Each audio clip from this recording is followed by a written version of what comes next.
Welcome back, everybody. It's Sanity Check. Yep. We're probably going to get, well, we hope to get some feedback on this very, very interesting subject matter, hot subject matter, controversial subject matter. We just played some audio a little while ago of Sam Jackson and Brian Gumbel, who Sam, of course, will put everyone on notice that he is a nigga and potentially a wild nigga if you follow him. Yeah. And Brian Gumbel admits that, you know, he says nigga with his friends. You know, sometimes you have to make sure it was just sometimes, not every time, but he says it. Yeah, he says it. And so again, this just lets you know that, you know, while these people, while they're talking to you on camera, you know, want to put on a good show and a good face, you know, again, like Skillet's also saying, the reality of the world is that this happens, it goes on, and if you just have a little bit of fucking sense, it won't be a big deal. And you know, just quickly before we go to that, it not only does it go with the word nigga, with anything like what you know, faggot or anything. You know, a gay guys calling each other bitches and faggots and shit amongst themselves all the time. And I'm pretty sure if they have any straight friends in the mix, they all can get in and say whatever. But taken out of context, you're a homophobe, you're a this, you're a that. You know, Nas, one of them made a comment because he came to Gwyneth Paltrow's defense and said, you know, something, you know, like Italian guys calling each other, you know, ethnically racial slurs and stuff like that to one another, fucking around. You know, in every aspect of society, this kind of shit is out there, but we don't have the courage or the balls to just admit, yeah, I do this kind of shit because I'm human. But on a human note, because you were talking about these fucking, you know, these sand dancing politicians and all that other shit that wanted to ban the word and all that other kind of shit. And speaking of the word faggot, watch this. We have a clip of the Reverend Al Sharpton in one of his lesser moments that I'm sure he'd want to, not just because his perm was really nice and fluffy, but because he wasn't acting very reverently, very socially, very politically, most certainly. He was quite upset. Yeah.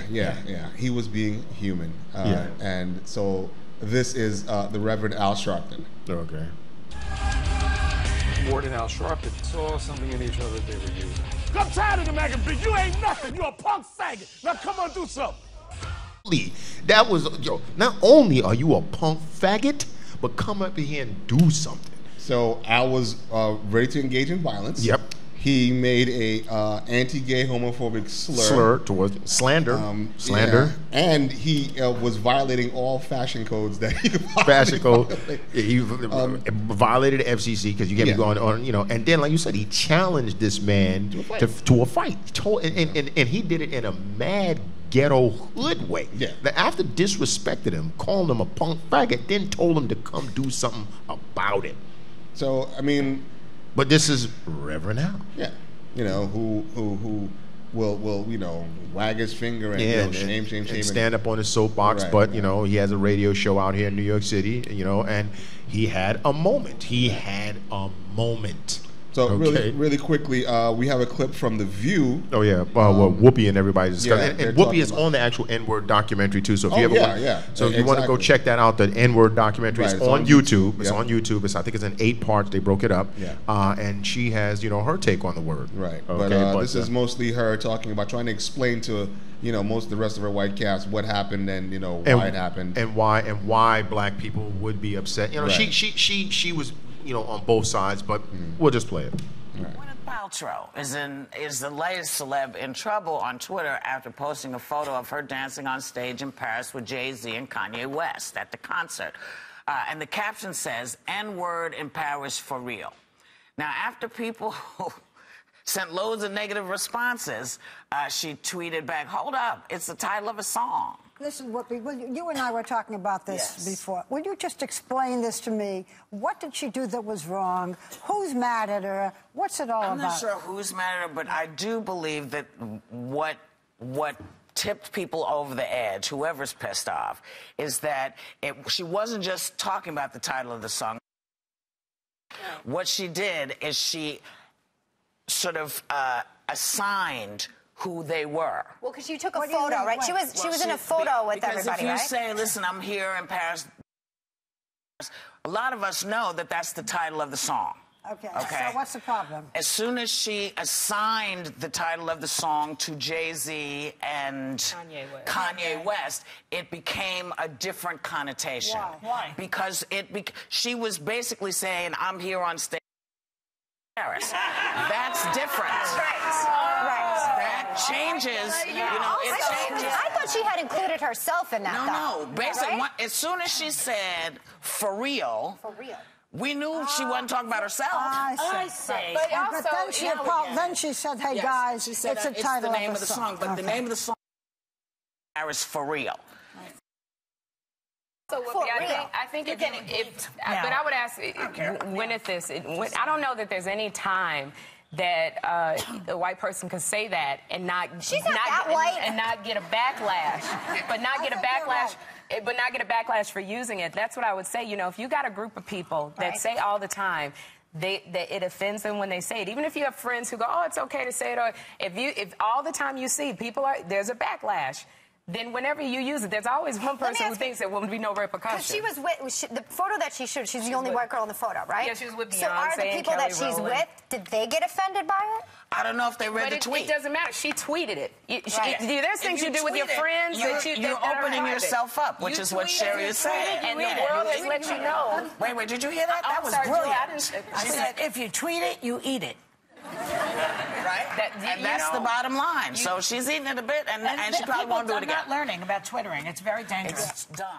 You know, Whoopi tried to explain why the particular phrasing and the couple of words that are in the end, you know, for real, you know, for real. For her. And then we kind of touched on this at the beginning of the show. The for real for her indicated that she was now categorizing Jay-Z and Kanye as niggas. As the niggas, yeah. Right, you know, but like I said, as far as I'm concerned, she could have simply been saying that, you know, this, you know, the niggas for Paris is really now being done in Paris. So, you know, you could see it as both ways. You know, you could see it as the song "Niggas in Paris" is actually being performed for real in Paris.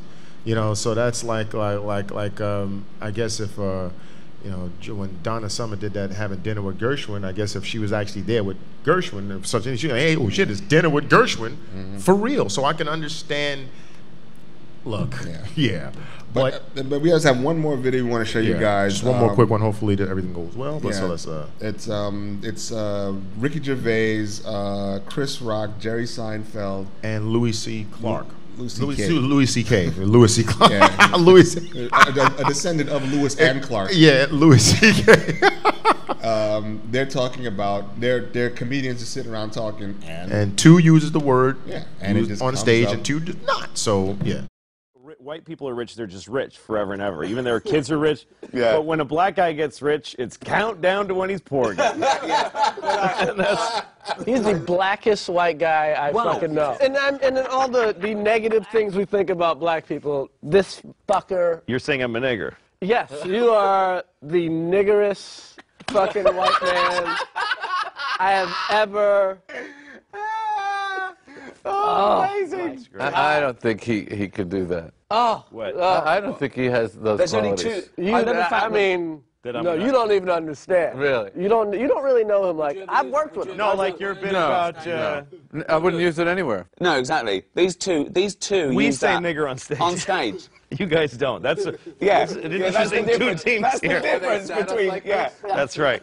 That's right. Yeah. We say nigger pair on up in stage. You different guys ways, don't. but that's definitely a pairing. Who says nigger on stage? We don't. Well, you just did. Yeah, that's right. Yeah. You and me say nigger in private. No. These two guys don't. I don't believe he says it in private. I've given it up just because it's played. I don't believe it's. I don't think you've ever said it probably in your life. No, never. No. Yeah, that's it. That's the huge difference between you and me, I think. Well, you found the humor of it. Yeah. I haven't found it. Right. Nor do I seek it. I mean, so, find a way.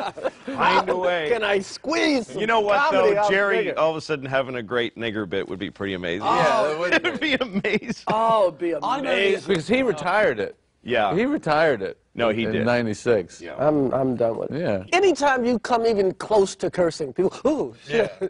Amazingly enough, Chris Rock didn't lose his ever-loving mind because the white man sitting next to him said the word nigga. And the way in which Ricky Gervais said it, because he was like, hey, I never said the word, nigger, in a bit before ever. But by even saying it, he just said it.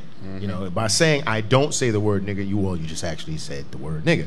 So the funny thing is, there wasn't that. Well, obviously, I don't know a lot of niggas that actually sees that would check out Ricky Gervais' show or anything like that. So, but I looked at the comments and stuff like that, and it wasn't this outrageous outcry. Now maybe because they actually saw Chris Rock at the same table with them, and he's not beating fire out of Louis C. Clark, and he didn't slap up Ricky Gervais. C.K. The man's name is Louis C.K. Louis C. Whatever. I don't give a fuck about that nigga. Louis C. Whatever his name is. That dude. I guess maybe because they saw Chris Rock there, it didn't just explode. But then the whole Ricky Gervais thing, that the fact that that's the context situation, the fact that he said, I've never said the word nigga on stage before, but he just said it there on that stage. Can you understand that what he meant, or the fact that it came out of his mouth? Because I I had said, I'd seen a newscast where a person's the news reporter, who was white, was reporting the exact words verbatim of some particular individual in some court case, and the word nigga was mentioned. And they prefaced it and they said, okay, this is an exact quote, and the language is going to be questionable, and so on and so forth. And then she read the actual quote from the court case. So am I to believe that in a situation or a circumstance like that, you cannot say, you have to substitute that word and say the N-word? Or what about a disc jockey on something like XM Radio or Sirius or one of those things like that? I played Nigga Please from Old Dirty Bastard earlier, and that's the name of the song, and that's the name of the album. So if there was a playlist from a DJ who we all knew was white, and he read all of the, ran a clip for about 10 songs or whatever, and then recounted all of the songs, he said, and that was a Nigga Please from the late Old Dirty Bastard. Does he get destroyed and ostracized and demonized in the press because he actually said, and that was Nigga Please from the old great? It probably all depends if the media has anything better to do that day. Yeah, but whatever. We can retire that word for the most part in here. I mean, it's just that so we could talk about this forever. It is what it is. Yeah. Well, nonetheless, once again, please feel free to comment, question, and watch how you use that N-word. Exactly. We are niggas, and we'll fuck you up. Anyway, that's our show. Yeah. Thanks for coming through. Skillet Sauce. Ken, Insanity Check. Catch you next week. All right. Peace.